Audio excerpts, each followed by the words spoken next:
আসসালামু আলাইকুম বন্ধুরা, আপনারা সবাই কেমন আছেন? আশা করি আপনারা সবাই ভালো আছেন। আজকে আমি আপনাদের সামনে নিয়ে এসেছি একটি ইউনিক ডিমের রেসিপি, যার নাম হলো ডিম তেলানি। আপনাদের বাসায় যদি কোনো সবজি না থেকে থাকে, তাহলে আপনারা ডিম ভুনার বদলে এটি তৈরি করতে পারেন। এটি খেতে খুবই সুস্বাদু। তো চলুন দেখে নেওয়া যাক কিভাবে ডিম তেলানি রান্না করতে হয়। ডিম তেলানি বানানোর জন্য আমি এখানে 4টি পেঁয়াজ নিয়েছি। পেঁয়াজগুলোকে সুন্দরভাবে কুচি কুচি করে কেটে নেব। এরপর একটি প্যানে তেল গরম করে নিয়ে এর মধ্যে কেটে রাখা পেঁয়াজগুলোকে দিয়ে দেব। পেঁয়াজগুলো বাদামি হওয়া পর্যন্ত ভাজবো। পেঁয়াজগুলো ভাজা হয়ে যাওয়ার পরে এর মধ্যে 1 মগ পানি দিয়ে দেব। দেওয়ার পরে স্বাদ মতো লবণ দিব। এরপর এর মধ্যে 1 চামচ হলুদ গুঁড়ো দেব, 2 চামচ মরিচ গুঁড়ো দেব। আপনারা চাইলে বেশিও দিতে পারেন, কমও দিতে পারেন। এর মধ্যে 2 চামচ ধনিয়া গুঁড়ো দেব।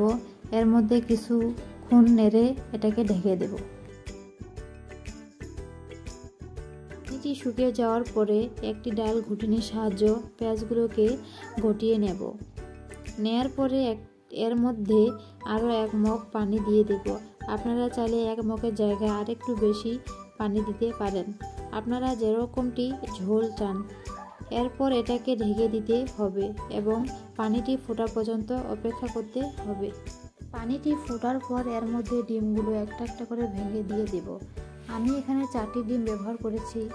আপনারা আপনাদের প্রয়োজন মতো ডিম দিয়ে দেবেন। দেওয়ার পর কিছুক্ষণ নাড়াচাড়া করা যাবে না। যখন দেখবেন যে ডিমগুলো শক্ত হয়ে এসেছে কিছুটা, তখন চাইলে এটাকে নাড়াচাড়া করতে পারেন। এরপর এটাকে সুন্দর করে ঢাকা দিয়ে 2 থেকে 3 মিনিট রান্না করে নিতে হবে। কিছুক্ষণ পরে ঢাকনা উঠিয়ে ডিমগুলোর উপরে ধনেপাতা ছিটিয়ে দেব এবং 2 চামচ জিরে গুঁড়ো দিয়ে দেব। আমার এখানে পানি একটু বেশি হয়ে গিয়েছে, তাই আমি আর কিছুক্ষণ রান্না করে নেব। আপনাদের পানি ঠিক থাকলে আপনারা এখানে উঠিয়ে নিতে পারেন। তো বন্ধুরা, এখানে তৈরি হয়ে গেল আমাদের ডিমের তেলানি। আমি এখানে আপনাদেরকে একটি বাটিতে তুলে দেখাচ্ছি।